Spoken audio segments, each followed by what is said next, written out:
सो जैसा कि मैंने आपको इंट्रोडक्शन में बताया कि आज की इस क्लास में हम लोग बात करेंगे मनी के बारे में, कंप्लीट डिस्कशन। मनी क्या होता है, कैसे कैसे काम करता है। Hello, my name is Anant, welcome back to the economics with Anant. तो इस क्लास में मनी जो क्लास 12 के लिए, 10th के लिए, CBSE, ICSE और बहुत सारे स्टेट एग्जाम्स के लिए इंपॉर्टेंट है। तो आइए मनी को स्टार्ट करते हैं, जो मैक्रो इकोनॉमिक्स का बहुत ही इंपॉर्टेंट पार्ट होता है। सबसे पहले इस चैप्टर में हम बात करेंगे मनी के एवोल्यूशन, मनी के फॉर्म्स, मनी के फंक्शंस और मनी के सप्लाई। तो ये कंप्लीट चैप्टर है जो इस चैप्टर में आपको टॉपिक्स पढ़ने को मिलेंगे। तो सबसे पहले जब हम मनी का नाम सुनते हैं और मनी को देखते हैं तो हमारे दिमाग में इंडिया में रहते हुए रुपीज़ का लोगो आता है। ठीक है, मैं कोई सर्विस दे रहा हूँ, आप कोई जॉब कर रहे हैं, आपकी मम्मी, आपके पापा, आपके भाई और आपके बहन, सब कोई, हर इंसान आज के टाइम में कुछ ना कुछ ही जॉब में लगा हुआ है। तो उसका बेसिकली मेन पर्पज़ क्या है? उसका बेसिकली मेन पर्पज़ है मनी को कमाना। मनी को कमाना क्यों ज़रूरी है? वो लोग भी तो आराम करना चाहते हैं, वो लोग भी तो घर पे बैठना चाहते हैं, लेकिन वो क्यों इतनी मेहनत कर रहे हैं? क्यों मेहनत कर रहे हैं? क्योंकि बिना मनी के आप ना ही कोई चीज़ सेल कर सकते हो और ना ही बिना मनी के कोई चीज़ क्या कर सकते हो? परचेज़ कर सकते हो। तो मनी सबसे इम्पॉर्टेंट रोल प्ले करता है सेल एंड परचेज़ का। कोई भी चीज़ अगर आपको ख़रीदनी है या कोई चीज़ बेचनी है तो उसके लिए आपके पास क्या होना चाहिए? पैसा, मनी होना चाहिए। ठीक है, और वो भी छोटा मोटा नहीं, बहुत सारा पैसा होना चाहिए। ठीक है, हर इंसान पैसा कमाने के लिए बहुत सारे एक्टिविटीज़ कर रहा है। क्यों? क्योंकि उसे पता है बिना पैसे के ना कोई चीज़ बेची जा सकती है और ना ही कोई चीज़ खरीदी जा सकती है। समझ में आ गई बात? क्लियर हुआ? आप दुकान पे 1 रुपये की टॉफ़ी भी लेने जाएंगे तो वो आपसे 1 रुपया तो मांगेगा। आप 10 लाख की कार लेने जाएंगे तो कार के लिए पैसा तो मांगेगा। तो बिना मनी के कोई भी काम नहीं हो सकता है। ठीक है, तो अब हम बात करते हैं, ये तो थोड़ा सा मैंने आपको मनी का इंट्रोडक्शन दिया। अब हम बात करते हैं meaning and evolution of money. कैसे कैसे मीनिंग क्या है मनी का और कैसे कैसे एवोल्यूशन हुआ। ठीक है, तो मनी का जो एवोल्यूशन हुआ वो चीज़ों को एक्सचेंज करने के लिए हुआ। मतलब जब हमारी इकोनॉमी में बार्टर सिस्टम चलता था, आपको पता होगा बार्टर सिस्टम क्या होता है। अगर नहीं पता है तो मैं एक बार छोटे से टॉपिक के थ्रू बता देता हूँ, हालांकि ये टॉपिक हमें आगे देखने को मिलेगा। बार्टर सिस्टम में क्या होता था? बार्टर सिस्टम में गुड्स के बदले हम लोग क्या करते थे? गुड्स एक्सचेंज करते थे। तो ये होता था बार्टर सिस्टम। तो बार्टर सिस्टम में जो ट्रांजेक्शन्स थे, यानी जो एक्सचेंज था, वो बहुत ज़्यादा लिमिटेड था। अब लिमिटेड क्यों था? आपके पास वीट है और सामने वाले के पास भी वीट है, तो क्या आप एक्सचेंज कर सकते हैं? ऑब्वियसली नहीं कर सकते। आपको पूरे मोहल्ले में देखना पड़ेगा राइस किसके पास है, या जो चीज़ आपको एक्सचेंज करनी है वो ढूंढनी पड़ेगी। तो बार्टर सिस्टम में जो ट्रांजेक्शन्स होती थी बहुत ज़्यादा लिमिटेड होती थी। ठीक, तो मनी के आने के बाद ये जो लिमिटेशन थी गुड्स के बदले गुड्स चेंज करने की, वो चीज़ क्या हो गई? ख़त्म हो गई। वो चीज़ बहुत ज़्यादा आगे बढ़ गई। यानी अब आपके पास मनी है, आपके पास पैसा है, आप कोई भी चीज़ खरीदो और कोई भी चीज़ बेचो। सिंपल सा स्टेप्स। समझ में आया? क्लियर हो गया? तो इंडिया में अगर हम बात करें तो basically money is generally defined as a thing that is commonly accepted as a medium exchange. आप किसी से भी ले सकते हैं और किसी भी कोड की गुड्स को लेने के बाद उसको पे कर सकते हैं। तो यही चीज़ है जो मैंने आपको यहाँ समझाई है। इंडिया की बात करें तो इंडिया में मनी एक बहुत ही commonly accepted medium of exchange का काम करता है, जैसे रुपीज़, US में डॉलर और अलग अलग कंट्रीज़ में अलग अलग करेंसीज हमें देखने को मिलती है। इवोल्यूशन ऑफ मनी की बात करें तो पहले के टाइम में जब मनी नहीं था, जैसा मैंने आपको पीछे बताया, ऊपर बताया, in olden days goods for exchange for goods, goods के बदले क्या होते थे? गुड्स एक्सचेंज होते थे, क्योंकि वहाँ पे पैसा नहीं होता था।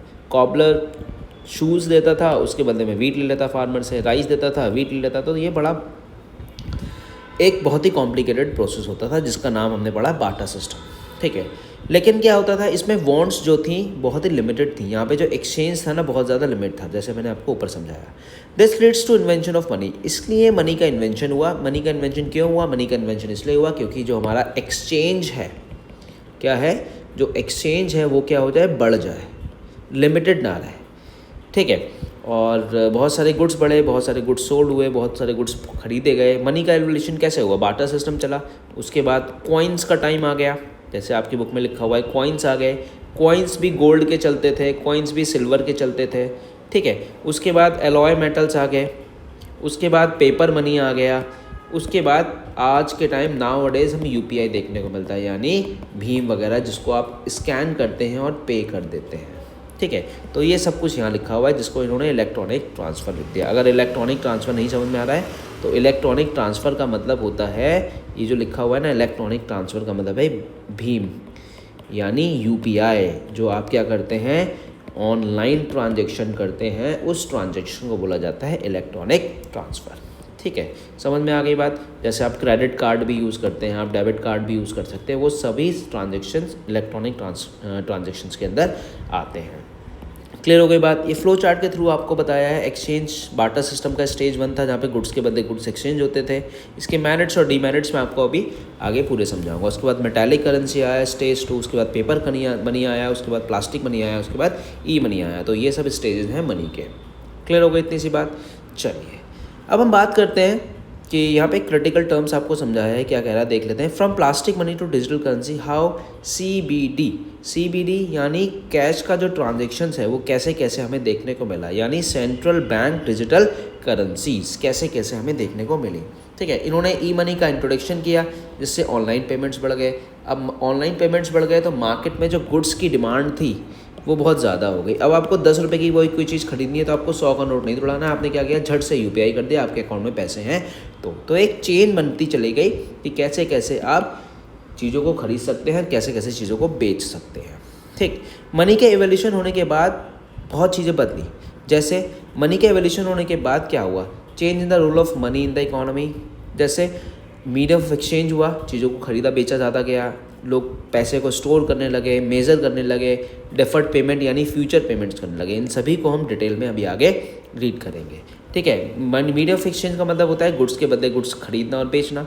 मेजर ऑफ वैल्यू मैंने आपसे पूछा सिंपल सा कि आप जो मोबाइल पे ये वीडियो देख रहे हैं उसकी कॉस्ट कितनी है, तो आपने झट से आंसर दे दिया 1,10,000, 20,000, 50,000। क्या आप ये सेम आंसर बार्टर सिस्टम में दे सकते थे? भाई बिल्कुल नहीं दे सकते थे, क्योंकि वहाँ पे मनी जो था वो होता ही नहीं था। आप किसके टर्म्स में देते? आप देते काओ के टर्म्स में, बफेलोस के टर्म्स में या किसी अदर टर्म्स में देते, क्योंकि वहाँ पे मनी का बिल्कुल एब्सेंट था, वो छुट्टी पे गया हुआ था। ठीक है, स्टोर ऑफ वैल्यू आप इजीली स्टोर कर सकते हैं, आप फ्यूचर पेमेंट्स कर सकते हैं। तो ये पूरे कंप्लीट अभी हम आगे पूरे मैं आपको एक एक करके बहुत डिटेल में समझाऊंगा। ठीक है, चलिए अब हम बात करते हैं बार्टर सिस्टम के बारे में। बेसिकली बार्टर सिस्टम क्या है और कैसे कैसे बार्टर सिस्टम काम करता है। आपको बहुत अच्छे से पता है बार्टर सिस्टम क्या है और बार्टर सिस्टम कैसे कैसे काम करता है ना। तो बार्टर सिस्टम जैसे मैंने अभी आपको समझाया, बार्टर सिस्टम का मतलब होता है जहाँ पे हम लोग गुड्स के बदले गुड्स खरीदते हैं और गुड्स के बदले गुड्स बेचते हैं। सिंपल सा कॉन्सेप्ट होता है बार्टर सिस्टम। समझ में आ गई बात। तो अब आपके पास वीट है और आपको राइस से एक्सचेंज करना है, तो आप सबसे पहले पूरे मोहल्ले में ढूंढोगे कि भैया राइस किसके पास है। अब वो समय चल रहा था वीट का, प्रोडक्शन हर कोई वीट का कर रहा था। अब जब हर कोई प्रोडक्शन वीट का कर रहा था तो रोज राइस खरीदने वाला राइस किसी के पास था ही नहीं, तो आप एक्सचेंज नहीं कर पा रहे थे। तो बार्टर सिस्टम का सबसे बड़ा ड्रॉबैक जो था वो था डबल कोइंसिडेंस ऑफ बॉन्ड्स। मतलब जो आपके पास है एक्सचेंज करने के लिए सामने वाले के पास भी वही है। मतलब इसके पास भी क्या है, आपको एक्सचेंज करना था वीट से राइस, लेकिन सामने वाले के पास भी क्या है, वीट है। तो क्या आप इसको एक्सचेंज कर सकते हैं? ओबियसली नहीं एक्सचेंज कर सकते हैं। तो ये बड़ा डिफिकल्ट होता था बार्टर सिस्टम में। इसको डिटेल में और समझेंगे अभी। ठीक है, समझ में आ गई। तो बार्टर सिस्टम का बेसिकली जो पूरा कॉन्सेप्ट था वो आपको थोड़ा सा लिख के बता देता हूँ। और जब अगर बार्टर सिस्टम में कोई आपसे पूछ ले तो आप झट से आंसर दे देना कि जो बार्टर सिस्टम है, जो आपका बार्टर सिस्टम है उसमें क्या होता है। बार्टर सिस्टम में गुड्स के बदले गुड्स एक्सचेंज होते हैं। ठीक है, और वहाँ पे जो ट्रांजैक्शन होता है, ये MCQ में क्वेश्चन आ सकता है, वहाँ पे ट्रांजैक्शन होते हैं, यानी एक्सचेंज बहुत ज़्यादा लिमिटेड था, क्योंकि वहाँ पे जो मनी था वो था ही नहीं, मनी था ही नहीं, और सारे गुड्स के बदले गुड्स एक्सचेंज होते हैं। तो बड़ा मुश्किल होता था लोगों को ढूंढना कि जो मुझे चाहिए और वो दूसरे के पास है या नहीं है। ठीक, क्लियर हो गई बात। चलो अब इसके डिटेल में बात करते हैं बार्टर सिस्टम के ड्रॉबैक्स एक एक करके, जो मैंने आपको भी समझाए थे। बार्टर सिस्टम के ड्रॉबैक्स का मतलब होता है किसी भी चीज़ के डीमेरिट्स का मतलब होता है उसके आपको क्या क्या नुकसान देखने को मिले। भाई नुकसान थे तभी तो बार्टर सिस्टम को ख़त्म करा गया। ठीक, सबसे पहला आपको दिया गया है डबल कोइंसिडेंस ऑफ बॉन्ड्स। क्या दिया गया है? Double coincidence of bonds. अब डबल कोइंसिडेंस बॉन्ड्स क्या होता है अभी हमने ऊपर डिस्कस किया, अब हम डिटेल में डिस्कस करते हैं। तो यहाँ लिखा हुआ है सबसे बड़ा कोई कैरेक्टरिस्टिक अगर पूछे ना एग्जाम में पूछे कि कोर कैरेक्टरिस्टिक क्या है बाटा सिस्टम को, तो आप बताएंगे डबल कोइंसिडेंट बॉन्ड्स। इसमें क्या लिखा हुआ है, double coincidence of bonds implied at a particular point of time. Suppose the two individual are in possession of such goods which they are willing to exchange for satisfaction of their bond. उनको exchange करना है अपने satisfaction के लिए। But it is not so simple to find a person wants your horse at the same time has a cow. अब क्या हुआ, एक भाई साहब हैं, उनके पास क्या है, उनके पास हॉर्स है, उन्हें काउ से एक्सचेंज करना है क्योंकि पैसा तो था नहीं जो खरीद के ले आए। अब क्या हुआ, अब वो उनको बेचारों को पूरे गांव में सब जगह ढूंढना पड़ रहा है कि ऐसा कौन सा इंसान है जो मेरे हॉर्स के बदले मुझे काउ दे सके। अगर मनी इनके पास होता तो क्या ये प्रॉब्लम अराइज होती? ऑब्वियसली नहीं होती, क्योंकि पैसा आपने मार्केट में गए, लो भाई लो 10,000 रुपये दो, 1 लाख रुपये दो, मुझे काउ दे दो। कि बाटा सिस्टम में कर सकता है? नहीं कर सकता, क्योंकि वहाँ पैसा ही नहीं है भाई, कैसे करेगा। ठीक है, तो what it is not so simple a person who wants your horse at the same time cow. Accordingly under the barter system exchange are extremely limited, जिसकी वजह से जो अभी मैंने आपको बताया बाटा सिस्टम में एक्सचेंज जो थी वो क्या हो गई, लिमिटेड हो गई। अब उसने कहा भाई काउ तो है मैं दे दूंगा लेकिन 1 महीने बाद दूंगा। अब बेचारा वो 1 महीने तक रुका हुआ है, तो एक्सचेंज क्या हो गई, लिमिटेड हो गई। क्लियर हो गई बात, समझ में आया। With the emergence of money as a medium of exchange the problem of double coincident bonds have vanished. But money के आने के बाद ये जो प्रॉब्लम थी ऑब्वियसली वैनिश यानी ख़त्म हो गई। कैसे ख़त्म हो गई, आपके पास पैसा था, आप झट से गए, आप काउ ले आए, आपको पैसा था, आपके हॉर्स ले आए, आपके पास पैसा था, प्राइस ले आए, कुछ भी ले आए। ठीक है, तो मनी के आने के बाद जो एक्ट था सेल एंड परचेज का वो सेपरेट हो गया। सेपरेट मतलब बिल्कुल अलग हो गया। समझ में आया, क्लियर हो गया, पक्का। चलिए आगे बढ़ते हैं। तो यही आपको बताया है, गोल्ड स्मिथ था, अभी ये वीट, पल्सेस, राइस, ये सब चीज़ें थी। ठीक है, अब उसको चाहिए था वीट, तो उन्होंने सबसे पहले सब इंसान देखा जिससे वो चीज़ों को खरीद सके। तो ये चीज़ें क्या थी, बहुत ज़्यादा लिमिटेड थी। क्लियर हो गई बात। अब सेकंड, अब आपके पास है lack of common unit of value. इसका बहुत अच्छे से मैं आपको समझाता हूँ। सपोज़ आपसे किसी ने कहा आपकी कार की वैल्यू किसकी है आज के टाइम में, तो आपने कहा, आपने झट से आंसर दे दिया, सर मेरे कार की वैल्यू 5 लाख। हो सकता है भाई आपके पास 50 लाख वाली हो, है ना, हो सकता है आपके पास 10 लाख वाली हो। ये सब एग्जाम्पल के तौर पे हैं, दिल पे मत लेना, ठीक। तो क्या हुआ, आपके पास कार है, मैंने पूछा भाई कार की वैल्यू कितनी है, आपने बताया सर 5 लाख, 50 लाख, 10 लाख, जिसकी जितनी महंगी गाड़ी उसकी उतनी तेज़ आवाज़। हाँ भाई मेरे पास 20 लाख की गाड़ी है, मेरे पास 50 लाख की गाड़ी है। क्या आप भाई साहब ये सेम आंसर बार्टर सिस्टम में दे सकते थे? क्या ये सेम आंसर आप बार्टर सिस्टम में दे सकते थे? भाई बिल्कुल भी नहीं दे सकते। आप उस समय अपनी कार की वैल्यू पहले तो होती नहीं थी, और होती भी तो कैसे लगाते कि भाई मेरी एक कार है, एक काम करो 10 हॉर्स ले लो, या मेरी एक कार है मुझे 10 काऊ दे दो। बिल्कुल सही कह रहा हूँ, नहीं कह रहा हूँ बात? क्यों? क्योंकि वहाँ पे जो मनी था, जो मनी भाई साहब थे, जो मनी था वो क्या था, एब्सेंट था, वो छुट्टी पे गया हुआ था, क्योंकि तभी बना ही नहीं था। ठीक, तभी तो बाटा सिस्टम होता था। तो इसमें यही बात लिखी हुई है, इसमें लिखा हुआ है कि what is the value for car. आपने झट से आंसर दे दिया 5 lakh. Can you give the same answer in Bata system? Obviously not, certainly not. Under the system your car would be in terms of horse, cows, buffaloes। आप किसके terms में देते? इन सब के टर्म्स में देते। क्यों? क्योंकि वहाँ पे पैसा तो था ही नहीं, और पैसा आने के बाद ये सब चीज़ें ऑटोमेटिकली क्या हो गई, एक्सचेंज बढ़ गया, और हमारा जो ये प्रॉब्लम था ये भी क्या हो गया, सॉल्व हो गया। क्लियर है। Next is difficulties to future payment. Difficulty to future payment का मतलब क्या है, यानी कॉन्ट्रेक्चुअल्स पेमेंट। इसका मैं बहुत ईजी तरीके से आपको समझाता हूँ। वाला पॉइंट, आपका घर बन रहा है 1 करोड़ का, हो सकता है भाई साहब 10 करोड़ का बन रहा हो सकता है 10 लाख का बन रहा हो सकता है 50 लाख का बन रहा हो। ठीक है, तो 1 करोड़ का घर बन रहा है। आपका जो ठेकेदार था उसने कहा भाई मुझे एडवांस में चाहिए 70 लाख, और 30 लाख जो मैं लूँगा वो घर बनने के बाद दे दूँगा। ये कैसे पॉसिबल हुआ? ये उन्हें कैसे बोल दिया? उसने ऐसे बोल दिया क्योंकि आज के टाइम में मनी था, मनी एब्सेंट नहीं था, मनी भाई साहब जो थे वो प्रेजेंट थे। तो आपने 1 करोड़ की वैल्यूएशन को 70 लाख एडवांस दे दिया, और ये दे दिया भाई काम होने के बाद। समझ में आ गई बात? क्या ये सेम चीज़ आप बाटा सिस्टम में कर सकते थे? आपके दिमाग में क्या आया? जी हाँ, बिल्कुल सही आया कि नहीं कर सकते थे। क्यों नहीं कर सकते थे? फिर वही बात, क्योंकि पैसा तो था ही नहीं। तो इसमें ये लिखा हुआ है कि आपने आज के टाइम में एक वर्कर को हायर किया, उसने कहा मैं 10,000 रुपये पर मंथ लूँगा, तो आपने कहा ठीक है भाई 10,000 रुपये ले लेना, आज से काम किया है, आज से 1 महीने बाद मुझसे 10,000 रुपये की पेमेंट ले लेना। ठीक है, वो एडवांस भी ले सकता है, बाद में भी ले सकता है, वो it's totally up to you. क्या बाटा सिस्टम में ये चीज़ें कर सकते थे?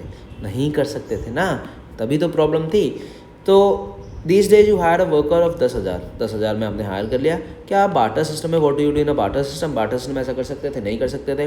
क्यों? वुड यू डिसाइडेड टू पे इन टर्म्स ऑफ टेबल चेयर? अब भाई उनको टेबल चेयर इन सब के टर्म्स में देते थे।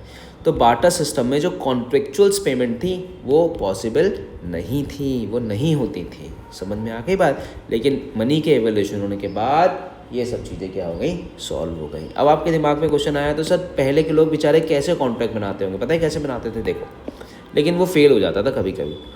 सपोज एक लैंड का टुकड़ा है, इस पर 100 क्विंटल्स वीट होंगे इस साल, ऐसा हमें अनुमान है। 100 क्विंटल्स वीट होंगे। अब अकेला फार्मर तो नहीं कर सकता था, तो उसने लेबर रखा। अब आप कहेंगे सर लेबर कैसे रखा था? पैसा तो था नहीं।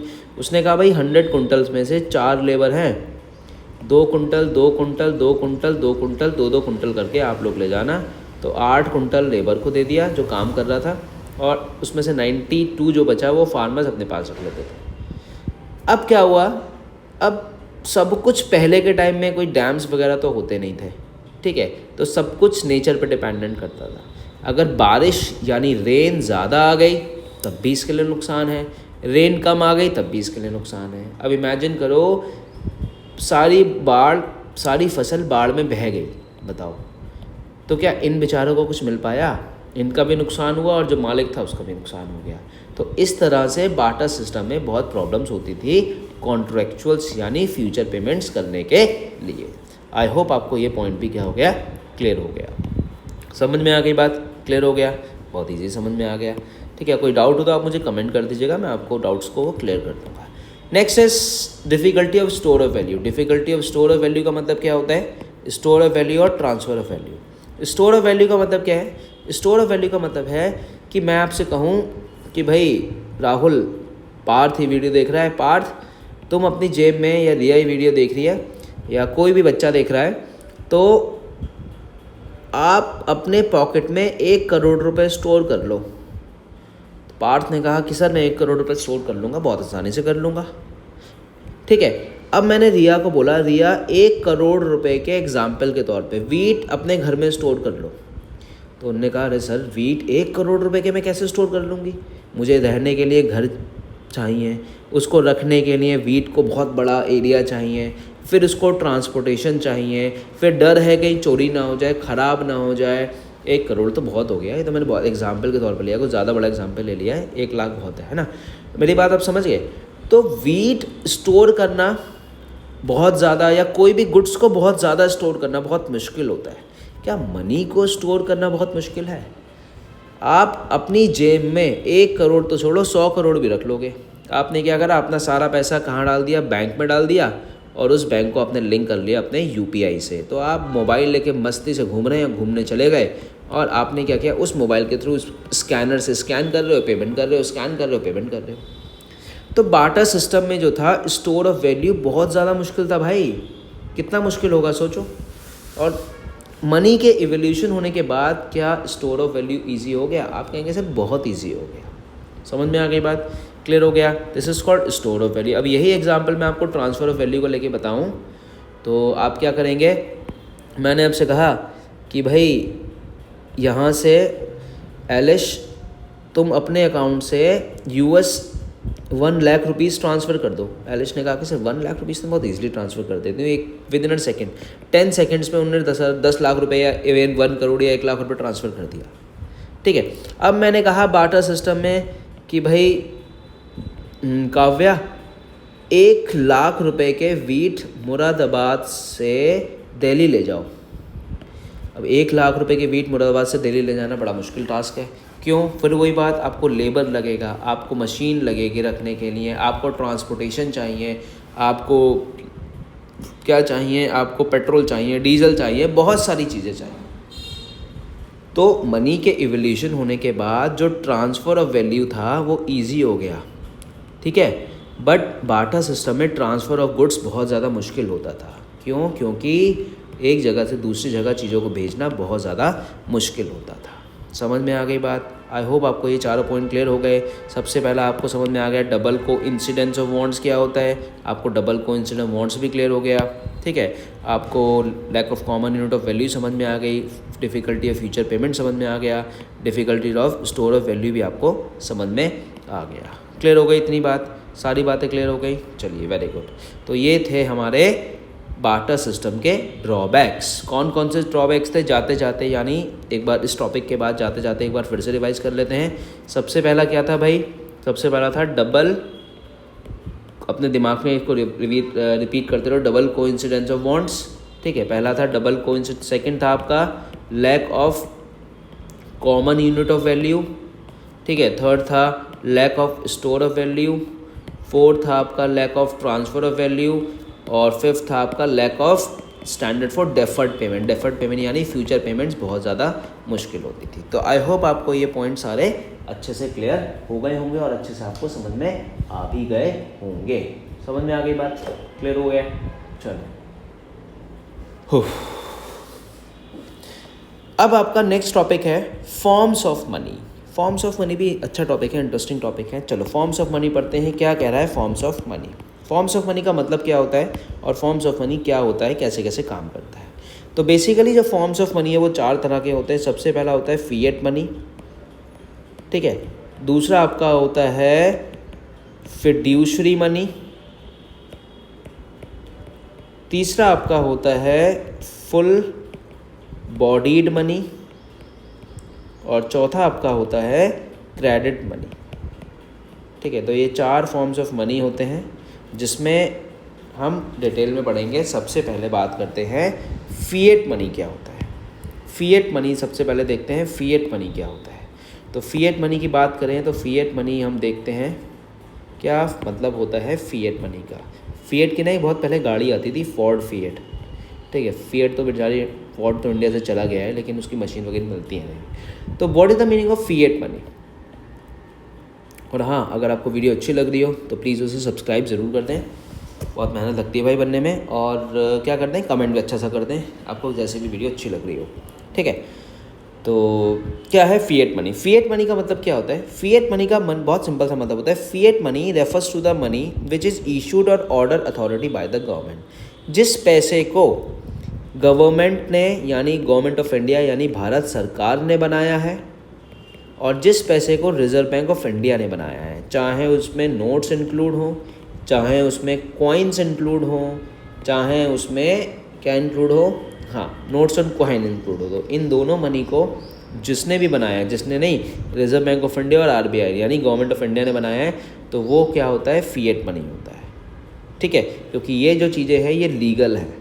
आपने और मैंने जो नोट छापा है, मतलब छापा तो नहीं है, ठीक है, तो वो इलीगल होगा। जो आरबीआई ने छापा है, अगर हम छापेंगे तो पकड़े जाएंगे, पुलिस पकड़ के ले जाएगी, ठीक है। जो आरबीआई छापेगी वही नोट क्या होता है, रियल होता है, वही नोट लीगल होता है।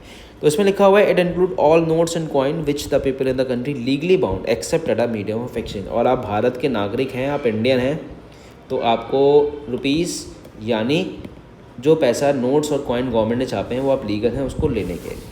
समझ में आ गई बात। मतलब वो सिंपल सा कॉन्क्लूजन निकालें, फिएट मनी वो मनी होता है जिसको RBI government of India issue करता है, चाहे वो नोट्स हो सकते हैं चाहे वो कॉइन हो सकते हैं, और हम भारत के नागरिक इसको लीगल लेने के लिए एक्सेप्टेबल हैं।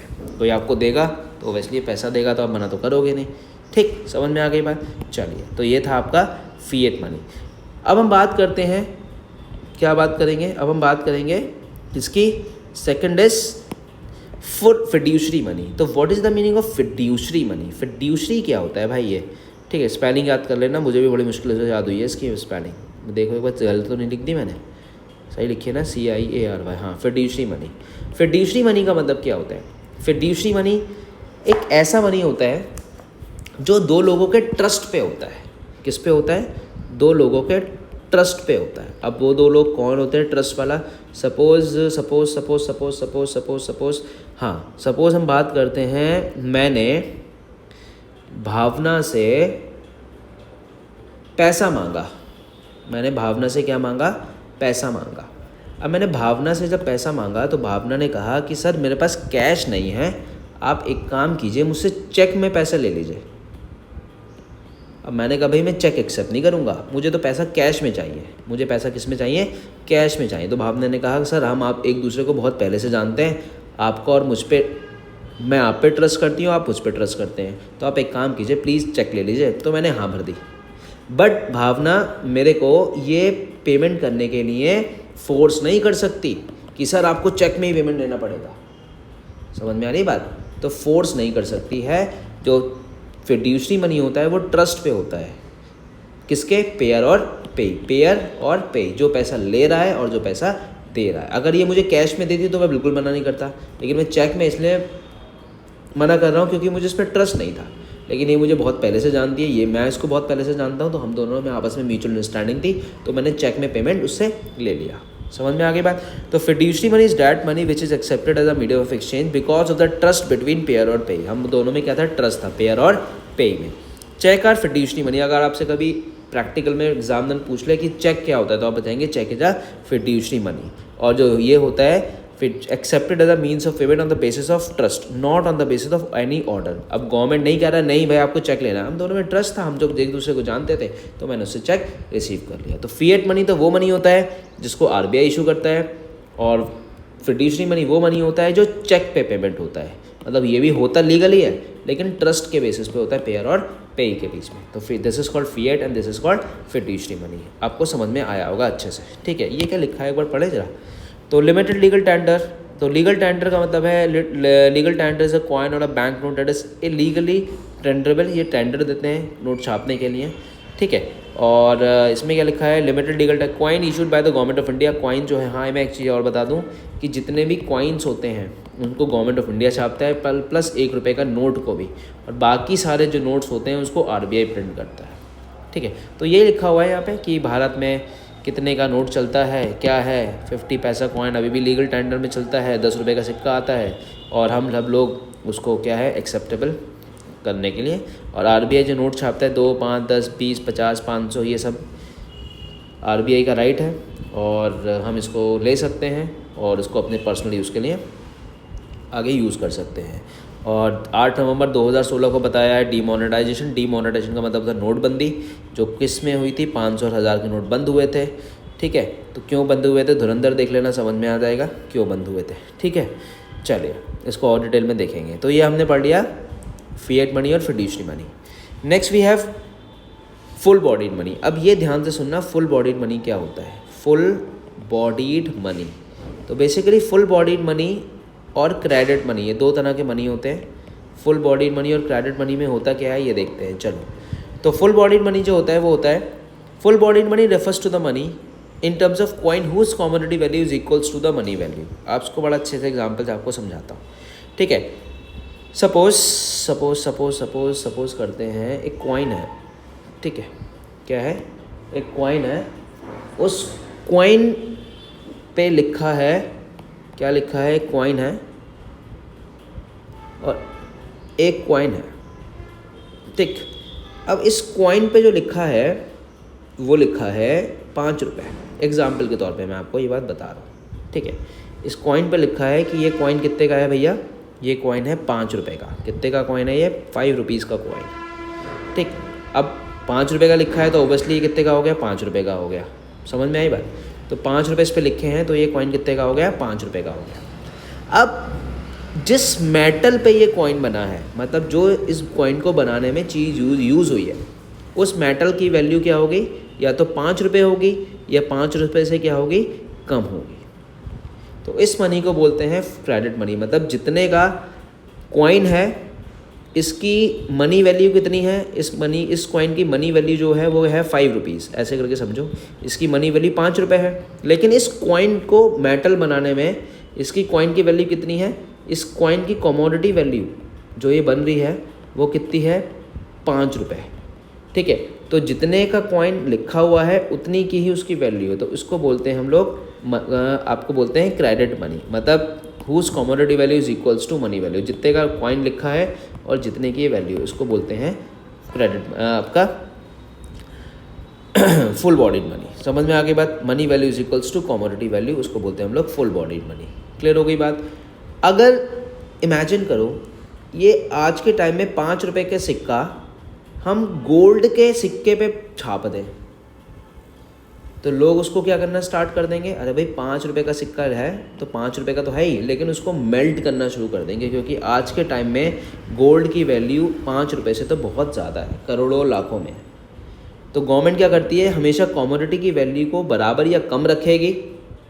क्यों? क्योंकि अगर हम ज़्यादा रख देंगे तो इस कमोडिटी की वैल्यू को लोग क्या करना स्टार्ट कर देंगे, इसको मेल्ट करना स्टार्ट कर देंगे। ठीक है, आपको बड़ा अच्छा सा एग्जाम्पल बताता हूँ। एक 5 रुपये का कॉइन आता था पहले, 5 रुपये का कॉइन आता था, उसकी जो कमोडिटी वैल्यू थी वो ज़्यादा थी मनी वैल्यू से, यानी जो मेटल उस कॉइन में यूज़ हो रहा है वो मेटल अप्रॉक्स 10 रुपये का होता था। जो 5 रुपये का एक मोटा सा सिक्का आता था, आप देखना कभी, तो लोगों ने पता है क्या करना स्टार्ट कर दिया, लोगों ने कमोडिटी वैल्यू ज़्यादा थी तो उसको मेल्ट करना स्टार्ट कर दिया, क्योंकि जब उस पर 5 रुपये लिखा है तो 5 रुपये उसकी वैल्यू, जैसे उसे मेल्ट कर देते थे तो उसकी वैल्यू ज़्यादा हो जाती थी। पता है क्या करते थे लोग, इसकी जो मेटल यूज़ होता है बड़ा अच्छा क्वालिटी का होता था, लोग बांग्लादेश और पाकिस्तान के लोग इससे ब्लेड्स बनाते थे। क्या बनाते थे? ब्लेड्स बनाते थे। तो 5 रुपये के कॉइन को मेल्ट किया तो कम से कम 10 ब्लेड बन गए, और एक ब्लेड की वैल्यू 3 रुपये होती थी, तो 30 रुपये उन्होंने एक 5 के सिक्के से हम बना लिए। जब सरकार ने देखा यार ये क्या हो रहा है भाई, 5 के सिक्के कहाँ जा रहे हैं, तब उस केस में गवर्नमेंट ने इसको बंद करा। तब गवर्नमेंट ने कमोडिटी वैल्यू और मनी वैल्यू को क्या किया, बराबर किया, जिसको हमने नाम दिया फुल बॉडीड मनी। समझ में आ गई बात? क्लियर हो गया? पक्का? चलिए, अब नेक्स्ट है आपका क्रेडिट मनी। क्रेडिट मनी क्या होता है? क्रेडिट मनी होता है, credit money refers to debt money of which money value is more than commodity value. अब क्या हुआ, अब सरकार ने उसको और गिरा दिया। क्या कर दिया सरकार ने?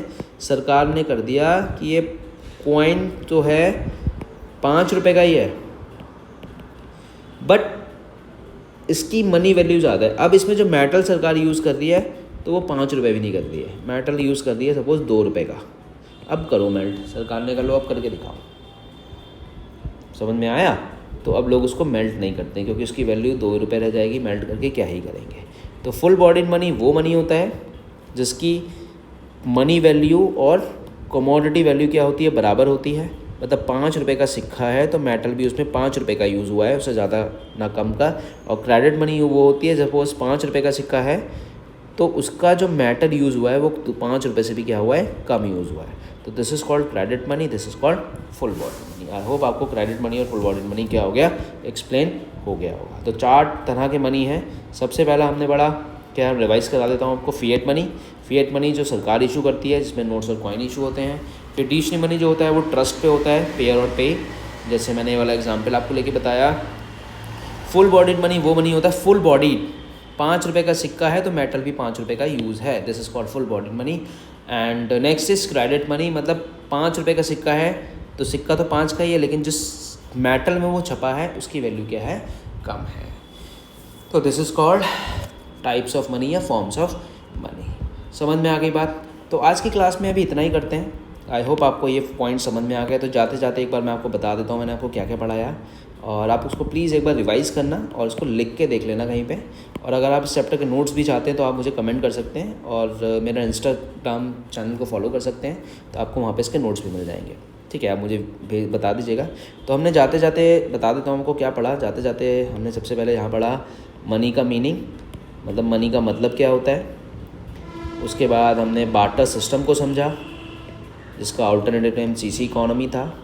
उसके बाद हमने जाते जाते समझा ड्रॉबैक्स ऑफ बार्टर सिस्टम, जो बहुत इंपॉर्टेंट है, जिसका कोर ड्रॉबैक हमने पढ़ा डबल कोइंसिडेंस ऑफ बॉन्ड्स। उसके बाद हमने क्या पढ़ा, फॉर्म्स ऑफ मनी, 4 तरह के forms, fiat money, fiduciary money, full bodied money और क्रेडिट मनी। ठीक है, तो ये सब चीज़ें हमने पढ़ी हैं। तो आई होप आपको ये वीडियो अच्छी लगी होगी, और इस वीडियो का सेकंड पार्ट हम जल्दी अपलोड करेंगे। आप बने रहें मेरे साथ। और जाते जाते एक बात मुझे बताते जाइएगा कि जो RBI है, रिजर्व बैंक ऑफ इंडिया, उसका इस्टेब्लिशमेंट कब हुआ है। आप मुझे कमेंट करके इसका आंसर दें। ठीक है, तो RBI का इस्टेब्लिशमेंट ईयर कौन सा है, RBI कब इंडिया में इस्टेब्लिश हुआ था। इंडिया में तो इस्टेब्लिश नहीं हुआ था, लेकिन आप इसका आंसर दे जाइएगा। चलिए मिलते हैं नेक्स्ट वीडियो में, तो सारे टॉपिक्स को कवर करेंगे। और अगर आप मेरे साथ ऑफलाइन जुड़ना चाहते हैं तो आप इस एड्रेस पे मुझे मिल सकते हैं, और या फिर इस फ़ोन नंबर पे मुझे कांटेक्ट भी कर सकते हैं।